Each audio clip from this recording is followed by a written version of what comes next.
এই চিকু গাড়ি চলে এসেছে, তাড়াতাড়ি যাও। হ্যাঁ মাম্মি আমি উঠতেছি। হ্যাঁ সাবধানে যাও। Tata tata mummy. আরে ছোট ভাই তো মন খারাপ করেছে, একটু এদিকে এসো মাম্মি।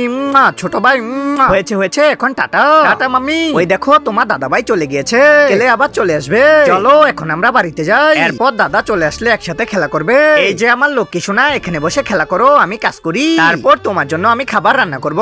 কিন্তু লক্ষ্মী সোনা তার ভাইয়ের জন্য মন খারাপ করেছিল, কেননা লক্ষ্মী সোনা তার ভাইকে অনেক ভালোবাসে। এরপর সে তার ভাইকে খোঁজার জন্য একা একা বাহিরে বেরিয়ে যায়, কিন্তু তার মাম্মি তখন তাকে দেখতে পায়নি। এরপর সে আস্তে আস্তে বাসার বাহিরে চলে আসে, কিন্তু সে তার বড় ভাইকে দেখতে না পেয়ে কান্না শুরু করে।